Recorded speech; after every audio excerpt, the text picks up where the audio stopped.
আজকে বানাবো সবজি দিয়ে ডিমের তরকারি। তো সবজি নিয়েছি, শিম নিয়েছি, পেঁপে নিয়েছি, আলু নিয়েছি। তো এই সবজি দিয়ে আমি ডিমের তরকারিটা বানাবো।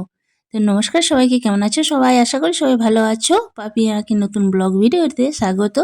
আমরাও সবাই ভালো আছি।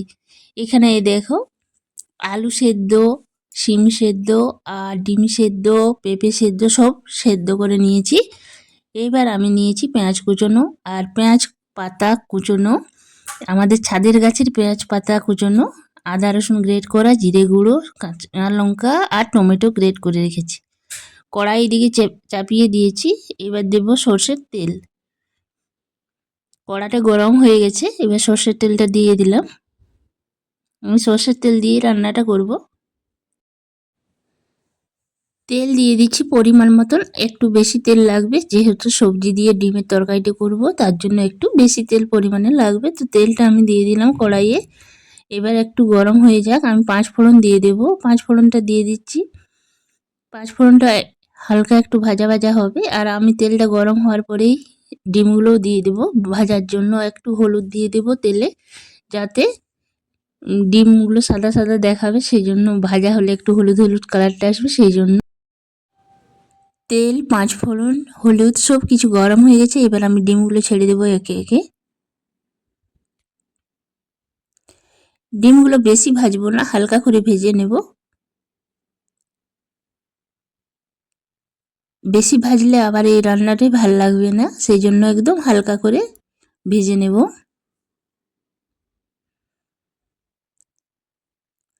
আর ডিমগুলোকে একটু একটু আমি খুন্তি দিয়ে কেটে নিচ্ছি, তাহলে নুন মশলা সব ভিতরে ঠিকঠাকভাবে যাবে সেই জন্য। তো ডিমগুলো ভাজা হয়ে গেছে, এবার আমি তুলে নেব একটা একটা করে, নইলে বেশি ভাজা হয়ে যাবে। ডিমগুলো তুলে নিচ্ছি। ডিম ভাজা হয়ে গেছে, এবার ওই তেলেই আমি পেঁয়াজ কুচোনোটা দিয়ে দিচ্ছি। পেঁয়াজগুলো হালকা করে ভেজে নেব। পেঁয়াজগুলো হালকা ভাজা হয়ে গেছে, এবার আমি পেঁয়াজ পাতাগুলো দিয়ে দেবো। আমাদের ছাদে 3টে পেঁয়াজ গাছ লাগিয়েছিলাম, সেই পেঁয়াজ কলি পাতার থেকেই এই পাতাগুলো তোলা এবং রান্নাতে মিক্স করছি। আর খেতে দুর্দান্ত লেগেছে। বাড়ির নিজের হাতের তৈরি মানে সবজি খেতে তো খুব ভালোই লাগবে। তো এই দেখো, হালকা করে এটাও ভেজে নেব পেঁয়াজ পাতাটা। তো বেশি ভাজবো না। এবার আদা রসুনটাও দিয়ে দিচ্ছি। আদা রসুনটা দিয়ে হালকা একটু ভেজে নেব।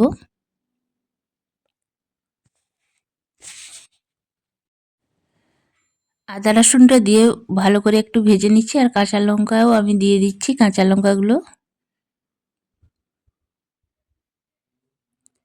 তো সব কিছু ভালো করে ভেজে নেব।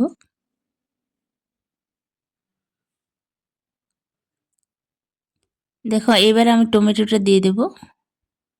টমেটোটা আমি গ্রেট করে রেখেছি, সেটা দিয়ে দেব। তো টমেটোটা দিয়েও আমি হালকা একটু ভেজে নেব। তো টমেটো ভাজা হয়ে গেছে, একসাথে খুব বেশি ভাজবো না, হালকা করে ভেজে নিচ্ছি। এবার আমি একে একে মশলাগুলো দিয়ে দেব।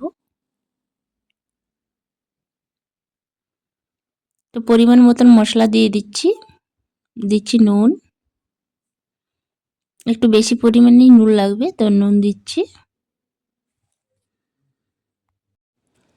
দিয়ে দিচ্ছি লঙ্কার গুঁড়ো আর হলুদ গুঁড়ো পরিমাণ মতো, আর দিয়ে দিচ্ছি জিরে গুঁড়োটা অল্প একটু দিয়ে দিচ্ছি। তারপরে ভালো করে নেড়ে চেড়ে নিচ্ছি।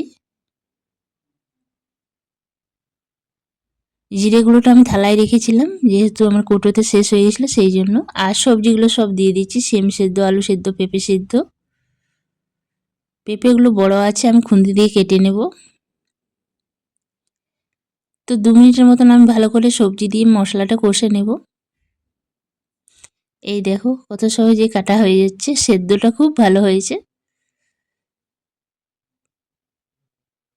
তো এইভাবে আমি 2 মিনিটের মতন কষে নেব।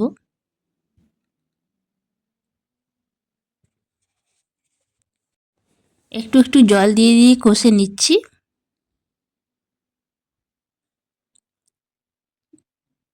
যাতে মশলাগুলো সবজির মধ্যে ভালোভাবে ঢোকে সেই জন্য।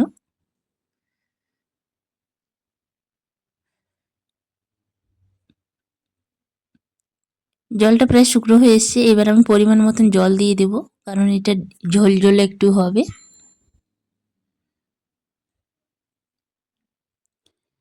তো পরিমাণ মতন জল দিয়ে আমি মিনিট 5 মতন ফুটিয়ে নেব।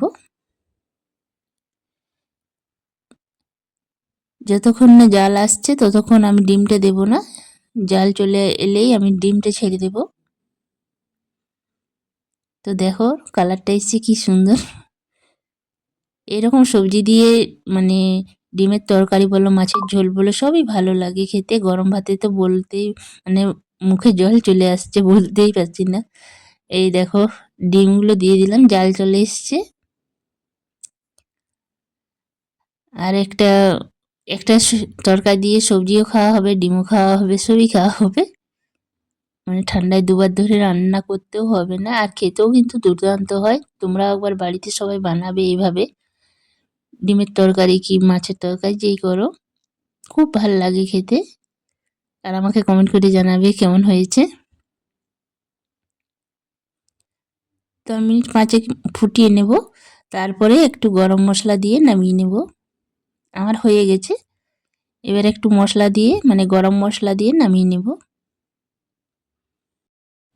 গরম মশলা দিয়ে আর ফোটাবো না, হয়ে গেছে।